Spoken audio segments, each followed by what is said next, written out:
Meus irmãos, que a paz de Jesus esteja com todos. A gente vai conversar hoje sobre o amai-vos e instruí-vos. E aí, o que é necessário a gente entender qual a importância da instrução. Que tipo de instrução é essa que se refere ao Espírito da Verdade? Que ele disse assim, o Espírito da Verdade: Espíritas, amai-vos, eis o primeiro mandamento. Instruí-vos, eis o segundo. Obviamente que o amor é o mais importante, mas a instrução, ela é também um complemento ao amor, é extremamente importante também. É necessário primeiro a gente aprender a diferenciar a instrução de educação. São duas coisas totalmente diferentes, não é? Educação, ela vem do latim educere, que significa puxar de dentro. Então, educar não é você trazer coisas de fora para outra pessoa, é você puxar o que essa pessoa tem de bom dentro dela. É você extrair do eu divino dessa pessoa todo o potencial e toda a capacidade que essa pessoa tem. Isso é educar, é educere. Instrução significa, do latim instruire, significa sobrepor, colocar coisas de fora da pessoa, né? Então, na realidade, a instrução e a educação se complementam. Mas a instrução que nós estamos falando não é a instrução das faculdades, não é a instrução das escolas, não é você saber bem português, matemática, geografia, inglês, não é nada disso. Porque esse tipo de instrução, na prática, a instrução que a gente aprende nas escolas, na prática, a gente sabe, nós sabemos que é totalmente inútil. Não é? Na realidade, o que nós aprendemos na escola só serve para uma coisa, para a gente passar no vestibular. Mas que na prática a gente não usa isso no nosso dia a dia. Né? Kid de Abelha, o conjunto pop que tem Kid de Abelha, ele tem um refrão interessante numa das músicas dela, que ela diz assim, que o marido está se separando dela, o casamento dela está se ruindo, né? E aí ela diz na música: agora você vai embora, mas eu não sei o que fazer. Ninguém me ensinou na escola o que é que vai me acontecer. Ninguém ensinou ela na escola, né? O que é que faz quando o casamento está se destruindo. O que é que você faz, né? Quando os relacionamentos se destroem. Qual é o tipo de instrução que nós estamos falando? Qual é o tipo de instrução que o Espírito da Verdade está falando? Essa instrução é uma instrução que, na realidade, contempla a multidimensionalidade do ser. Então, a verdadeira educação e instrução, segundo Roberto Crema, da Universidade Internacional da Paz, se dá em 4 aspectos. Nós precisamos aprender a saber, isso as escolas e as faculdades ensinam, nem tudo, porque tem algumas coisas que não nos ensinam, que eu vou falar aqui. Mas a saber, a fazer, que é a coisa que as escolas técnicas ensinam a gente a fazer alguma coisa, mas tem 2 aspectos do ser que não nos é ensinado, que nós precisamos aprender por conta própria, que é o conviver. Nós precisamos aprender a conviver com as pessoas e nós precisamos aprender a ser, ou seja, nós precisamos aprender a entrar em contato com o nosso eu interno, com o nosso ser interior, com o nosso ser divino. Então, amai-vos e instruí-vos é como se fosse 2 remos de um barco. Se você rema com um remo só, o barco vai acontecer o quê com o barco se você usa um remo só? O barco vai começar a girar. Para que o barco saia do canto, não basta só a instrução, tem que ter o amor também. As 2 coisas têm que estar interligadas. Né? Então, nós temos 4 aspectos, segundo Roberto Crema, que nós precisamos aprender. Nós precisamos aprender a saber, a fazer, a conviver e a ser. Ou seja, nós precisamos aprender sobre o nosso corpo físico, sobre o nosso intelecto, sobre as nossas emoções e sobre o nosso espírito. E é sobre isso que nós vamos falar hoje à noite. O amor, ele liberta as nossas almas, ele liberta a nós de nós mesmos, da nossa própria negatividade. E a instrução, ela nos liberta da negatividade das outras pessoas. ela nos torna independente dos outros. Isso é extremamente importante. Você aprender a pensar por si só.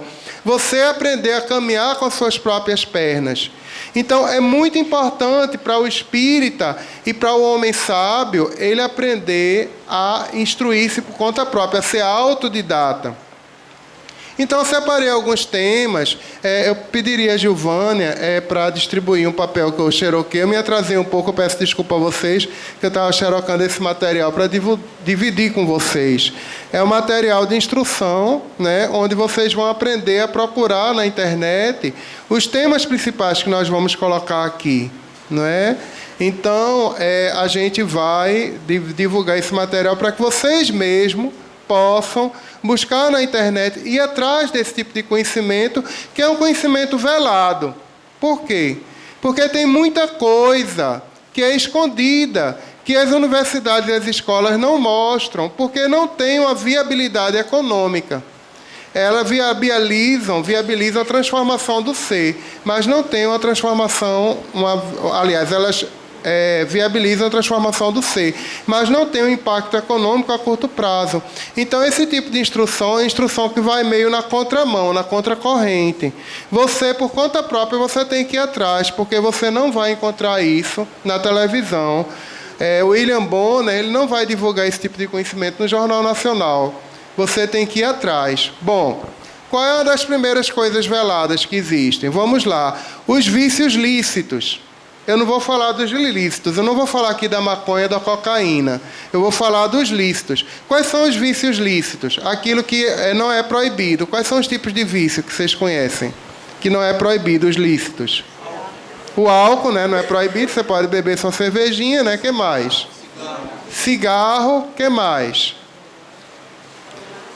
Qual é outro tipo de droga, que é o novo tipo de droga agora do século XXI? Pornografia, né? Apesar do pessoal nas igrejas dizer que é pecado e tudo, também não é proibido, qualquer pessoa pode acessar. E qual é o outro tipo de vício que mais mata? É o açúcar, não é? Que é um lícito também, uma droga lícita.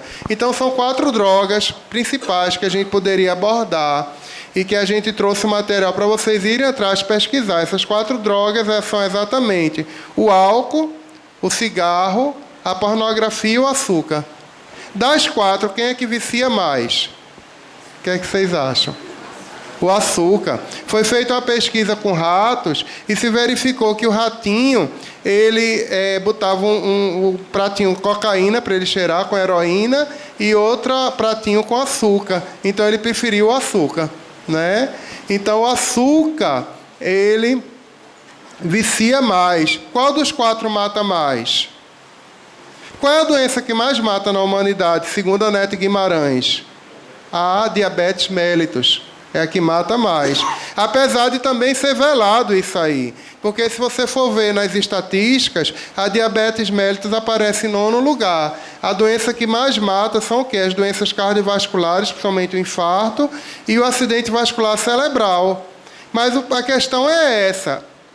O infarto e o acidente vascular cerebral, ele mata imediatamente. Mas qual é a doença de base? O que é que gera isso? Uma das principais causadoras é a diabetes mellitus e a obesidade, não é? Então, esse conhecimento que eu gostaria que vocês pesquisassem. Não dá para falar sobre o açúcar aqui, porque eu teria que dar uma palestra só sobre isso. É muita coisa.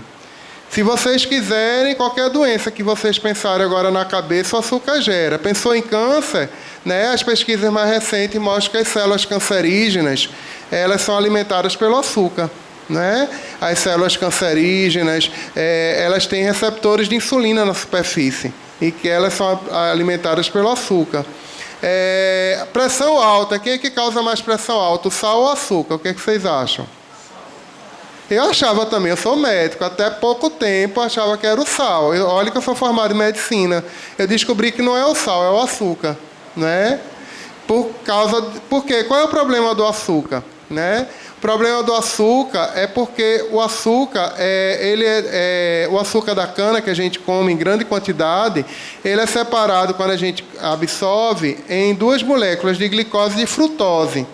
A glicose ainda serve para alguma coisa, mas a frutose ela não serve para nada. Ela não é absorvida por célula nenhuma do organismo. A única célula que absorve a frutose são as células do fígado, os hepatócitos. E aí, quando a frutose entra dentro do fígado, essa frutose, uma das vias, ela vai dar ácido úrico. O ácido úrico ele vai inibir o óxido nítrico, que é um vasodilatador, que vai aumentar mais ainda a pressão. E também aumenta a pressão de uma forma indireta, por causa da obesidade que gera e que aumenta a pressão. Então, por que eu estou falando isso? Né? Eu, particularmente, eu diminuí drasticamente, de um mês para cá, o meu consumo de açúcar. Né? Praticamente eu estou tendo uma dieta como se eu fosse diabético, sem ser, que minhas taxas de açúcar estão normais. Mas quando eu vi, através da instrução, através dos vídeos do YouTube, que vocês podem pesquisar, principalmente o Dr. Robert Lustig, que é um endocrinologista norte-americano, que tem ali, né, nesse papel que eu estou distribuindo, Dr. Robert Lustig, né, no vídeo Açúcar, uma Amarga Verdade, ele mostra, através dos estudos científicos mais recentes, o mal que o açúcar nos causa.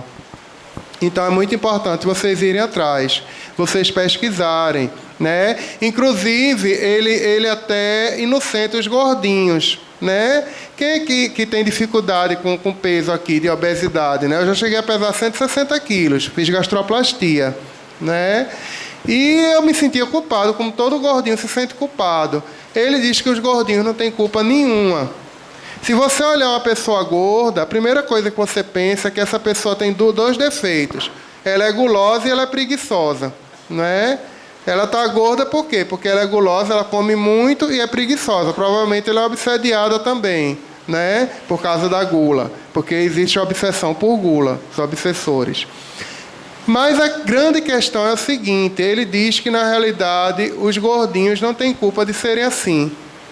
A culpa é exatamente do açúcar. Quer dizer, até eles darem a primeira mordida em algo doce, eles não têm... eles só têm culpa até eles darem a primeira mordida em algo doce. Mas depois que eles mordem, depois da primeira mordida, eles caem como se fosse numa teia de aranha. E aí eles ficam presos, e aí não tem como escapar. Então, por que não tem como escapar? Porque quando você come alguma coisa doce, o seu organismo ele produz uma quantidade muito grande de insulina para colocar a glicose dentro da célula. E aí o que acontece? Meia hora depois vocês estão com fome. Vocês podem fazer uma experiência. Vocês comem um pedaço de torta, bem grande, como mesmo, um pedaço de torta grandona, então um biscoito recheado. Meia hora depois vocês já estão com fome de novo. Eu estou falando alguma mentira? Não mata a fome. Comer besteira não mata a fome. Pelo contrário, quanto mais você come, mais fome você tem. Por outro lado, se você come algo nutritivo, uma comida de panela, um feijão, um arroz, então seu estômago, quando ele está cheio, ele produz um hormônio chamado leptina, que vai mandar uma mensagem para o seu cérebro dizer assim, para que eu já estou satisfeito. Entendeu? Então, se você come comida de panela sem comer nada açucarado, nem um suquinho com açúcar depois, comer só sem açúcar, pelo menos um refrigerante diet, alguma coisa, mas sem açúcar, ou um suco sem açúcar, o que acontece? Seu cérebro, a leptina, ela manda uma mensagem para o cérebro dizendo que você está satisfeito. E você aguenta pelo menos passar umas 3 ou 4 horas sem fome. Eu estou falando alguma mentira? Na prática é isso que acontece, não é? Mas aí o que acontece? Se você come alguma coisa açucarada, a insulina que é produzida, ela vai inibir a leptina. De modo que seu estômago vai estar cheio, mas você vai estar sempre com fome, sempre comendo. Então, segundo o Dr. Robert Lustig, o açúcar ele é a causa da gula. Porque quanto mais você come coisa doce, mais você tem necessidade. Vocês estão conseguindo entender? Mas acontece um outro processo também. Se vocês estiverem com dificuldade de entender, viu, minha gente, que eu estou falando muito no nome científico, mas para que a gente possa entender a base científica da coisa. Quando a gente come alguma coisa doce, o nosso cérebro, ele produz uma substância que nos dá prazer, que é a dopamina, que faz a gente se sentir bem. O objetivo é porque os nossos ancestrais, na pré-história, eles não tinham o que comer. Você comia hoje, você às vezes passava 3 dias em jejum, porque você não tinha o que comer, você tinha que ir atrás de caçar algum alimento. Então o cérebro ele fez um artifício do seguinte: tudo que você comer que for gorduroso ou doce, que vai se transformar em gordura, mel, fruta, o que for naquela época, o que é que vai acontecer? Você vai sentir mais saboroso a comida. E o seu cérebro vai produzir mais dopamina, para que você se sinta bem. Por quê? Porque o objetivo é acumular gordura, para que os nossos ancestrais eles não morressem naquela época.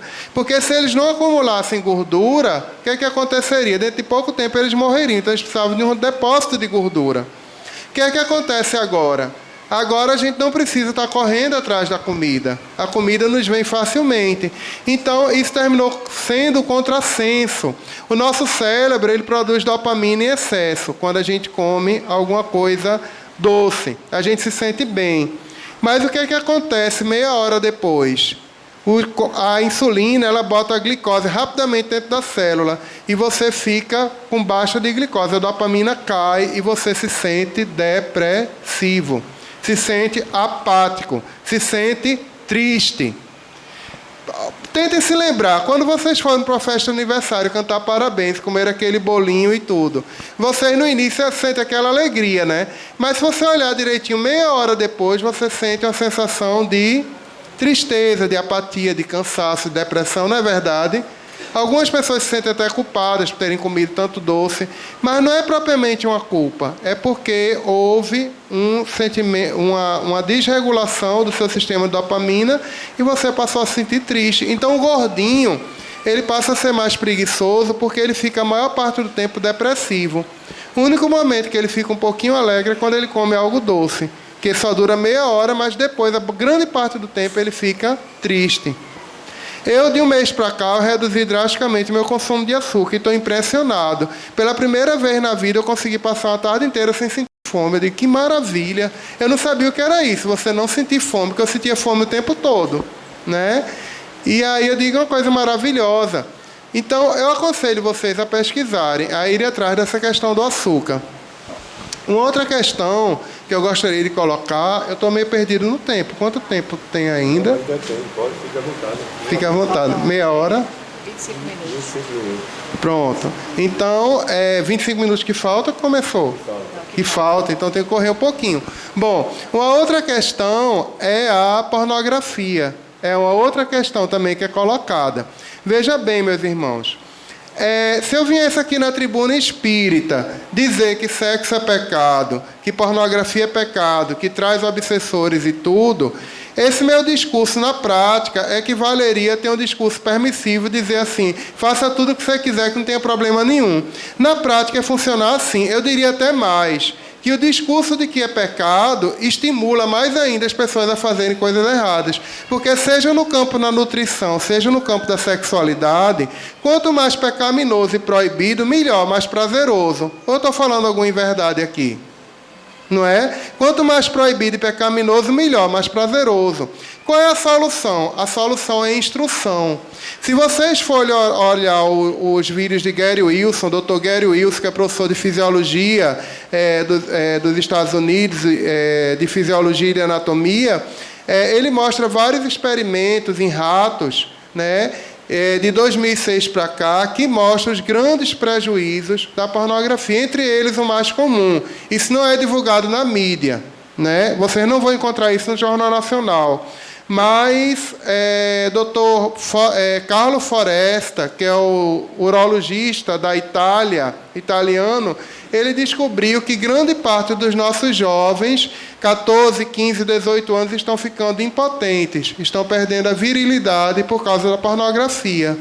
Isso é velado, mas acomete milhões de jovens, seja no Brasil, nos Estados Unidos.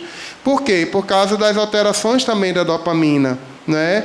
Do excesso de dopamina, da descarga de dopamina que é dada no cérebro, e que isso vai gerando o efeito em cadeia, que termina gerando a questão da impotência. Então é importante que vocês pesquisem, que vão atrás, principalmente quem tem filhos e netos adolescentes aqui. Se você quiser ajudar seu filho e seu neto a ter uma sexualidade saudável, se você quiser fazer uma modificação na sua própria sexualidade, você precisa se instruir. você precisa ir atrás desse conhecimento. Então, tem os vídeos de Gary Wilson, que é muito bom, eu botei aí nesse papel. Tem um novo tipo de droga, que é o padre Paulo Ricardo, que apesar dele ser um padre, mas ele fala das questões científicas envolvidas, dos estudos mais recentes, que é muito bom o vídeo para vocês assistirem, e para compartilharem com seus filhos e netos. Eu tenho um filho de 18 anos em casa. Então, a educação sexual que eu dou a ele é o seguinte, eu disse, Pedrinho, é o seguinte, você tem computador e tem internet aqui. Você é totalmente livre. Se você quiser acessar alguma coisa pornográfica, você pode, eu não vou lhe proibir. Agora, existe um preço a ser pago, você vai ficar impotente ao longo do tempo. Agora, se você quiser, você pode, mas com o tempo você vai ficar impotente. Você quer? Ele disse, não, lógico que não. Vocês estão entendendo? Então, o importante é a conscientização. A doutrina espírita é a única religião do mundo que não nos condena a nada. Nós espíritas não somos proibidos de fazer nada. Mas a doutrina espírita, como ciência, ela nos alerta das consequências. Qual é a consequência de determinada atitude, determinada ação? Não é? Então, isso é extremamente importante. Então, sobre a sexualidade também, é importante a gente aprender a equilibrar os pensamentos, né? Tem uma história que eu acho muito legal de um padre com dois monges, eles estavam andando numa floresta, não sei se vocês conhecem essa história. E os dois iam conversando e, de repente, chega um rio bem caudaloso, né? E eles vão atravessar o rio e, do lado, tem uma moça extremamente sensual, extremamente bonita, querendo atravessar o rio também, mas com aqueles vestidos longos, sem querer molhar os pés. Então, um dos monges, o mais novo, simplesmente pega a moça nos braços e leva ela nos braços até atravessar o rio. No final, quando coloca ela do outro lado, ela dá um abraço nele, agradece, e os dois monges vão seguindo. E aí o monge mais novo percebe que o monge mais velho está com o semblante franzido, né? Está com o rosto contraído. E finalmente eles chegam no mosteiro. Quando chega no mosteiro, o monge mais velho diz assim: isso é uma indecência, eu gostaria de denunciar esse monge mais novo, porque ele foi, né, levou a mulher, uma mulher muito sensual, botou a mulher nos braços, ele faltou com o celibato, com a decência e tudo. E aí o diretor do mosteiro disse: o que é que você tem a dizer? Perguntou para o monge mais novo. Ele disse: olha, veja bem, realmente é verdade tudo que ele falou. Eu peguei a moça nos braços, ela me deu um abraço. Eu confesso que até me senti atraído por ela, mas eu deixei a moça lá no lago e fui-me embora. Mas o problema maior não é o meu, é o dele, porque eu deixei a moça lá no rio. Mas ele foi com a moça na cabeça durante mais de 3 horas de caminhada. Não é? Vocês estão entendendo? Então, essa é a diferença básica entre educação e repressão sexual. Eu gosto muito dos vídeos de Anete Guimarães. Se vocês quiserem dar uma olhada também, eu me esqueci até de botar nesse papel. Mas vocês botam aí, Anete Guimarães, sexualidade. Então, ela explica a diferença entre repressão sexual e educação sexual. O que é educação sexual? É você não se expor ao estímulo. Quando você tiver algum pensamento, você simplesmente desvia o pensamento no início, entendeu? Você desvia o pensamento no início. Mas se você tiver aquele pensamento, ficar com o pensamento na cabeça, depois fica muito mais difícil. Aí é repressão sexual. Vocês estão entendendo a diferença? Né? Então, é uma coisa bem prática. Um homem, ele imagina talvez a morena da Globeleza dançando. E aquela musiquinha, né? Lá vou eu, hoje a festa na avenida. Quando disser lá vou eu, aí ele vai embora, já pensa em outra coisa. Pensa na casa dele, nos filhos. Se ele tiver algum animal de estimação, pensa no animal de estimação. Pensa em alguma coisa prazerosa para ele e muda o foco do pensamento. Porque se ele pensar na musiquinha até o fim da musiquinha, depois no final já vai ser mais difícil. Por quê? Porque o corpo já se preparou através do pensamento, já se preparou para a cópula. Então, quando chega um ponto que ele tem que expressar a sexualidade dele de alguma forma. E se ele não expressar, isso aí sim é repressão sexual. Vocês estão entendendo a diferença? Então, o segredo é não se expor ao estímulo. Né? Agora, se você se expõe ao estímulo e fica se testando com o estímulo, isso é repressão. Mas se você corta o estímulo desde o início, isso é educação sexual. Divaldo Pereira Franco, ele diz em suas palestras que quando ele vê uma determinada imagem, ele muda o foco, ele olha para outra coisa, ele tem liberdade de escolher o que é que ele vai olhar. Então, ele não precisa estar necessariamente olhando para o que não deve. Quando ele olha para alguma coisa assim que mexe com ele, ele já olha para outra coisa. Nós temos o livre-arbítrio de fazer isso. E isso nos traz o quê? Paz, bem-estar. Porque se a gente fica no conflito, aí é que é o problema, aí é que é pior. Né? Então, essas são as questões sobre a sexualidade, a pornografia, o açúcar. Mas aí, no campo das emoções, a gente tem que aprender a conviver. Então, tem uma coisa muito boa, que é a comunicação não violenta, que também não é divulgado na mídia, que ensina como você se relacionar com as pessoas a partir dos sentimentos e das necessidades sua e da pessoa. Como você aprenderá, se você pesquisar a comunicação não violenta, você aprenderá a nunca mais sofrer insulto de ninguém. Nunca mais ninguém vai lhe insultar. Nunca mais. Nem nessa reencarnação, nem nas futuras. Por quê? Porque quando alguém lhe insultar, quando alguém agir com agressividade em relação a você, você vai perceber a necessidade não satisfeita que está por trás desse pedido da pessoa.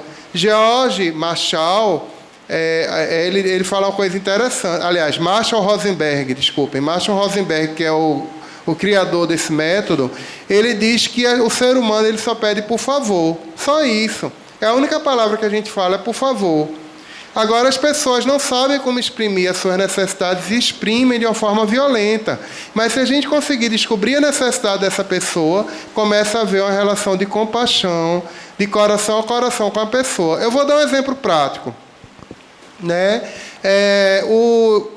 Ele próprio, né, o Marshall Rosenberg, ele foi dar uma palestra para palestinos que estavam sendo bombardeados pelos israelenses. Né? Então, ele foi lá no acampamento e deu uma palestra para os palestrinos. E quando ele começou a falar, um homem lá da plateia gritou: assassino, você é um assassino. Né? Pouco tempo depois, ele era o melhor amigo desse homem. O homem estava, inclusive, chamando ele para jantar na casa dele, com a família dele. Qual é a diferença? Comunicação não violenta. Por quê? Porque se alguém lhe chama de assassino, qual é a necessidade dessa pessoa? De que essa pessoa tem necessidade? Se uma pessoa chega para você e diz assassino, o que é que essa pessoa está precisando? O que é que vocês acham? Qual é a necessidade não satisfeita dessa pessoa, se ela lhe chama de assassino? A necessidade de segurança. Segurança. Então, quando o homem gritou assassino, ele disse assim: veja bem, eu sinto que você tem uma necessidade de segurança muito grande, não é verdade? Ele disse: é verdade, porque vocês americanos, as bombas que tem aqui, todos vocês são vocês que produzem, não sei o quê. E ele deixou o homem se expressar. E aí ele ouviu atentamente o homem, né, com carinho, e disse: realmente, você tem essa necessidade de segurança. Né? Agora eu vou dizer a minha necessidade. Quando você me diz que eu sou assassino, eu fico muito triste pelo estereótipo que eu tenho de ser americano. Né? E eu gostaria de estar próximo de você. Eu tenho necessidade de estar mais próximo de você. E aí o homem começou a gostar dele e terminaram indo jantar na casa dele. Quer dizer, veja que interessante. Quando a gente consegue ouvir a necessidade da outra pessoa, automaticamente, tudo se transforma no relacionamento. Então, os passos da comunicação não violenta é o seguinte: primeiro, você ouvir o outro. Ouvir empaticamente, procurar ouvir, tentando descobrir qual é a necessidade do outro. Né? Depois, você procurar ver o que é que aquela pessoa está sentindo, se a pessoa está sentindo medo, se está sentindo raiva. E depois, no segundo momento, você descobrir as suas próprias necessidades e fazer um pedido à pessoa para resolver essa sua necessidade. Né? Tem uma história que ele conta que uma professora ela escapou de um estupro usando a comunicação não violenta. Né? Ela estava numa escola na cidade dos Estados Unidos de St. Louis, né, no subúrbio, na periferia, uma área muito perigosa, e os professores aconselharam ela, disseram: olha, não saia daqui antes, não saia tarde, porque é muito perigoso. E aí ela terminou ficando até tarde, que ela ficou dando aula a um aluno lá, o aluno saiu e ela ficou sozinha na sala. E aí ela começou a arrumar as coisas dela, de repente aparece um jovem com a arma na mão, né? Chega para ela com a arma, aponta a arma para ela e diz: tira a roupa. E aí o que é que ela faz? Ela olha para o rapaz e começa a tentar descobrir o que é que o rapaz está sentindo, os sentimentos dele. E aí ela disse assim, você está muito nervoso. Ela começa a perceber que ele está pálido, está suando, o revólver, a mão no revólver está tremendo. Então ela disse assim, eu percebo, eu sinto que você está muito nervoso, você também está muito angustiado, muito zangado. Aí o rapaz disse, bora, dona, tire a roupa, com a arma na mão. E aí ela disse assim, eu estou vendo que realmente isso é muito importante para você. Você tem uma necessidade muito grande disso.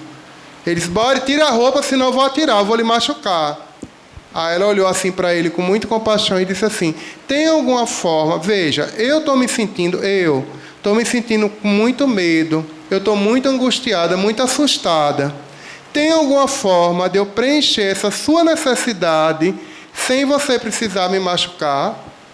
Aí o rapaz disse prontamente, me dê a bolsa. Aí ela deu a bolsa, ele saiu correndo com a bolsa e ela escapou de um estupro. Não é? Vocês estão entendendo como é que funciona a coisa? Quando a gente vai na necessidade do outro, automaticamente a outra pessoa se desarma. Mas onde é que vocês vão aprender isso? Olhando, assistindo os vídeos de Marshall Rosenberg, Comunicação Não Violenta. Ele explica bem direitinho. Tem um livro também em PDF, Comunicação Não Violenta, que ele ensina o passo a passo. Não dá tempo de eu falar aqui. Mas é importante vocês se instruírem, porque isso é importante no nosso relacionamento, no casamento, na relação na escola, no trabalho, né? A comunicação não violenta. Então, isso é extremamente importante. E, por último, você aprender a ser. Você aprender a meditar, a ter um momento de fazer meditação. Então, eu coloquei aí a arte de viver, que vocês podem se instruir, pesquisar na internet. Eu coloquei os livros espíritas, que é um tesouro incalculável, né? Vocês podem baixar na internet de graça, em PDF, há 2000 anos. Os livros de Emmanuel todos, você pode baixar em PDF, de graça, para ler. Você não precisa nem ter dinheiro para comprar. Há 2000 anos, Renúncia, Paulo Estevão. Eu já li esses livros pelo menos umas 3 vezes cada um. Renúncia, Paulo Estevão, Ave Cristo, há 2000 anos, 50 anos depois. Vocês podem baixar em PDF Boa Nova, de Humberto de Campos, que é um livro belíssimo, que é um dos poucos livros na minha vida que eu li e chorei. Tem alguns momentos que você chora, se emociona no livro, que conta a história de Jesus com os apóstolos, o dia a dia de Jesus com os discípulos. Boa Nova, de Humberto de Campos. Vocês podem baixar em PDF de graça. Então, é um tesouro incalculável. Vocês podem também assistir os vídeos de Robert Rapé, que é um filósofo espiritualista, que é maravilhoso. Podem assistir os vídeos de Roberto Crema, eu botei aí no papel. Roberto Crema Vídeos, vocês botam cada vídeo um melhor do que o outro. Porque toda vez que você se instrui, toda vez que a sua mente se abre, você não é mais a mesma pessoa. Você tem outros valores, você se modifica. Se você quiser fazer uma reforma íntima de verdade, você precisa de instrução. Não adianta você se basear só no que o palestrante espírita está falando. Você mesmo tem que ir atrás. Você mesmo tem que ir atrás da fonte. Né? Quanto tempo eu tenho, meu irmão? Você ainda tem 11 minutos. 11 minutos. Então, é importante você ir atrás da fonte. Aí talvez vocês me perguntem assim, peraí, doutor Fernando, mas onde é que eu vou arrumar tempo para fazer tudo isso? Né? Eu trabalho, a minha vida toda corrida, tenho filho para cuidar, tenho família. Onde é que eu vou arrumar tempo? É muito fácil. Tente arrumar pelo menos 2 horas com ladrão de tempo. Todo mundo tem um ladrão de tempo em casa, não é? Peça pelo menos 2 horas ao ladrão de tempo que ele dá. É fácil, você pode fazer isso, né? 2 horas, eu não diria nem 2 horas, eu diria 1 hora só ao ladrão de tempo. Você sabe qual é o ladrão de tempo que eu estou falando? Que rouba o nosso tempo todinho dentro de casa? A televisão, não é? Que é outra coisa que nos leva para a vida de gado, não é? Televisão, ela nos transforma em bovinos, não é? Então a gente termina tendo uma vida bovina, a gente come açúcar, a gente bebe uma cervejinha, a gente fuma um cigarrinho, né? A gente assiste uma televisãozinha. E o que é que acontece ao longo do tempo? A gente vive mais, porque a nossa sociedade a gente vive até os 75 anos, mas a partir dos 40 anos a gente começa a adoecer, começa a alimentar a indústria farmacêutica comprando remédios para hipertensão e diabetes. Então vocês percebam que os bovinos, eles jogam muito dinheiro no mercado. Eles estão comprando cerveja, açúcar em grande quantidade, fumo, não é verdade? Eles estão deprimidos, eles não conhecem o próprio poder, porque eles estão assistindo televisão. A televisão deixa a pessoa depressiva. A televisão ela gera uma contraprodução, a contraciência, porque enche a nossa mente de lixo, né? De sensualidade, de violência. Então, desliga um pouquinho o televisor e vá atrás dessa instrução, ou pelo menos uma coisa prática. Você interagir com seu filho, tem coisa melhor, instrução melhor. Você fazer um trabalho voluntário no centro espírita, participar de um trabalho mediúnico, fazer uma campanha do quilo dia de domingo de manhã, no dia de sábado à tarde ir para uma visita a um hospital, a um abrigo, no domingo de tarde, tem coisa melhor. Libera endorfina, libera ocitocina, você passa a sentir bem, sentir pleno, você entra em contato com seu próprio poder. Então a doutrina espírita, ela possui instrumentos, possui ferramentas extremamente poderosas para que você deixe de ser bovino, deixe de ter uma vida de gado e se transforme no ser humano que você é. Você passa a entrar em contato com a sua própria essência divina. Aí talvez algumas pessoas dizem assim, peraí, mas esse palestrante é muito louco, contra a televisão e tudo, mas todo mundo que tem um pouco de sabedoria consegue perceber o quanto é nocivo, o quanto nos rouba tempo. O próprio Dr. Robert Lustig, ele cuida de crianças obesas e ele recomenda para os pais, olha, cada minuto de televisão é um minuto de exercício. Então, assim, se uma criança ela quer 30 minutos para assistir desenho animado, tudo bem. Mas ela vai ter que ter 30 minutos para se movimentar, para brincar com as outras crianças, para correr. Se ela quiser ficar 1 hora diante do televisor, tem que ser 1 hora de exercício. Isso serve para nós adultos também. Então, faça isso. Se você passar meia hora durante o televisor, se obrigue a passar meia hora fazendo a caminhada, pedalando, andando de bicicleta, fazendo alguma coisa, lavando o prato, fazendo alguma coisa útil. Porque aí você vai se transformar em outra pessoa, em outro ser humano, um ser humano mais pleno, mais vivo, né? Então, meus irmãos, essa mensagem que eu gostaria de passar para vocês sobre a questão da instrução, né? Não deu muito para falar sobre o amor, é muita coisa para falar, não é? Mas o amor, na realidade, está em tudo. Está em você entrar em contato com o seu próprio coração, com a sua própria essência. Toda vez que você busca a instrução para se educar e se tornar uma pessoa melhor, você desenvolve o amor. Talvez algumas pessoas digam assim, mas espera aí, esse palestrante falou muita coisa. Como é que eu vou me libertar do açúcar, do cigarro, do fumo, da bebida, da pornografia, da televisão? Ele está pedindo muito, está pedindo coisa demais. Mas veja só, a sorte é que na nossa multidimensionalidade existe um sinergismo. Ou seja, toda vez que eu abro mão do açúcar e abro mão da pornografia, o que é que eu passo a sentir nas minhas emoções? Paz, uma paz profunda, é o que eu sinto atualmente, né? Eu me sinto em paz. Quando você se sente em paz, você passa a irradiar essa paz para as outras pessoas. E você muda o seu corpo emocional, você passa a sentir paz nas suas emoções. Se você se sente bem, automaticamente esse conhecimento ele não passa a ser só uma coisa intelectual, ele passa a ser vivencial. Você passa a viver, você passa a saber de verdade isso. Porque, na realidade, essa coisa do açúcar, não é porque eu li no livro, eu estou vivendo isso no meu dia a dia, eu não consegui ficar calado. Inclusive, a espiritualidade me falou assim, disse, não fale sobre o açúcar não, porque é um negócio muito complexo. Mas eu até desobedeci, eu digo, vou falar, porque é uma coisa que eu estou vivendo, está me fazendo bem, eu sinto necessidade de compartilhar. Então, se você vive a sua reforma íntima de verdade, através do amor e da instrução, você chega a um ponto que você sente necessidade de ensinar e de compartilhar com os outros. E quanto mais você ensina e compartilha, mais você aprende. É um ciclo virtuoso.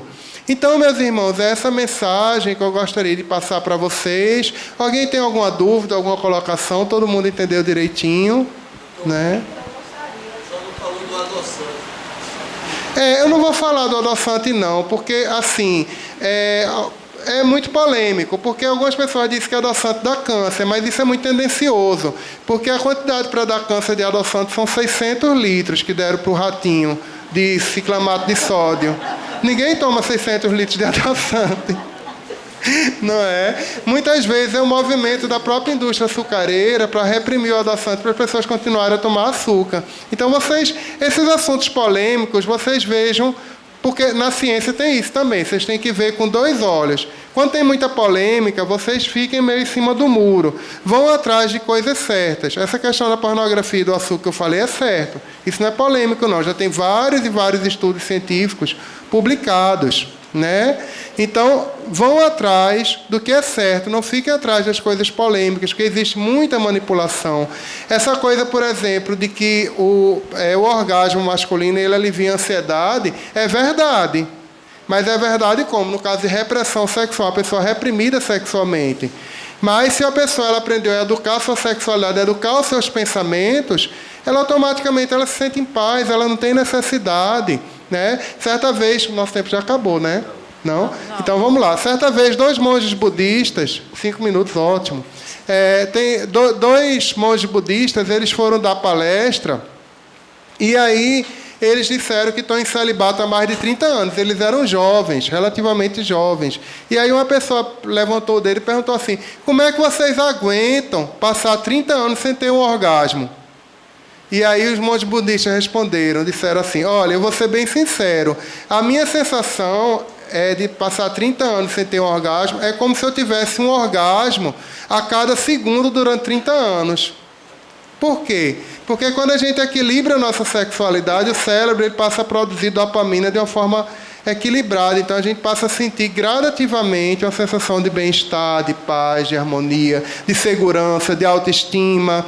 Tem um fórum que é Como Parar Pornografia. Eu aconselho vocês a entrarem nesse fórum e darem uma olhada nos relatos das pessoas que fizeram o reboot, que passaram 90 dias sem masturbação e sem pornografia, 90 dias em abstinência. As pessoas acham impossível, né? Mas tem relato, tem gente que já está há mais de 1.300 dias, né? Sem masturbação e sem pornografia. Um impacto que isso tem na vida da pessoa é impressionante. O indivíduo ele começa a desenvolver inteligência, fica mais criativo, a inteligência se desenvolve, ele se sente mais em paz, a autoestima vai lá para cima, ele se sente mais afetuoso, melhora a parte financeira, a parte de prosperidade, tudo melhora na vida dele, né? Quando ele faz esse processo. Então é muito importante a gente aprender isso, meus irmãos. Alguém mais tem alguma dúvida? Você levantou o dedo? Não. Sim. Sobre o adoçante. É isso. Entre o açúcar e o adoçante, fiquem com o adoçante, vão por mim. Causa menos açúcar do que causa menos câncer do que o açúcar, isso eu garanto. Até porque algumas pessoas que suspenderam a dieta de açúcar com câncer muitas vezes melhoraram dos tumores só de ter suprimido o açúcar, porque o tumor deixa de se alimentar da glicose. Quando a pessoa tem um câncer, o tumor ele puxa a glicose todinha para ele e se alimenta, né? Então, isso é muito interessante. Agora, como é que vocês vão fazer isso? Não acreditem em nada do que eu falei. Vão atrás, pesquisem vocês mesmos. A única forma que tem de vocês mudarem o comportamento é através da pesquisa, da instrução. Vocês irem atrás. Aí vocês mudam. Porque se vocês não forem atrás, a tendência é a gente seguir a vida de gado, não é? Então, essa mensagem que eu gostaria de passar para vocês, meus irmãos. E para terminar, já que a gente falou um pouco sobre o amor, tem uma palestra eu tenho um poema de Carlos Drummond de Andrade que fala tudo sobre o amor. Que ele diz assim: que pode uma criatura, entre outras criaturas, senão amar? Amar e esquecer. Amar e mal amar. Amar, desamar, amar, sempre, e até de olhos vidrados amar. Que pode o ser amoroso, sozinho, em rotação universal, senão rodar também e amar? Amar o que o mar traz à praia, e o que na brisa marinha é sal, ou precisão de amor, ou simples ânsia, e amar solenemente as palmas do deserto, o que é entrega ou adoração expectante. Amar o inóspito, o áspero, um vaso sem flor, um chão vazio e o peito inerte, e a rua vista em sonhos e uma ave de rapina. Este é o nosso destino, amor sem contas, distribuído pelas coisas pérfidas ou nulas, doação ilimitada a uma completa ingratidão. E na concha vazia do amor, a procura medrosa de mais e mais amor. E amar a nossa falta mesmo de amor. E na secura nossa, amar a água implícita, e o beijo tácito e a sede infinita. Que a paz de Jesus esteja com todos.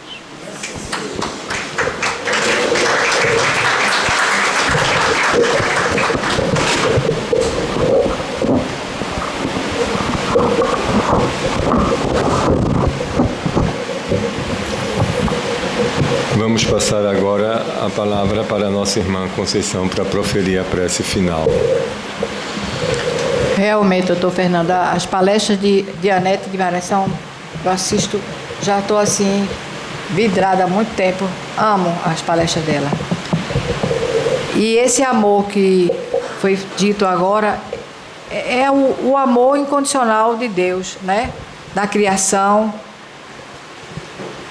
O amor é tão grande dele por tudo que ele criou, que nós fazemos parte, que ficamos extasiados de plenitude, de aconchego conosco, nessa maravilha que se chama universo. Que fazemos parte desse universo, somos parte do universo.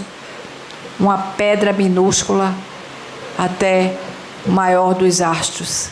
Tudo feito pelo amor de Deus, tudo cedido pelo amor. Nós somos amor e devemos transportar isso para todos, principalmente para nós, e irradiarmos isso aonde estivermos. Que Deus nos abençoe nessa noite, hoje e sempre. Que assim seja.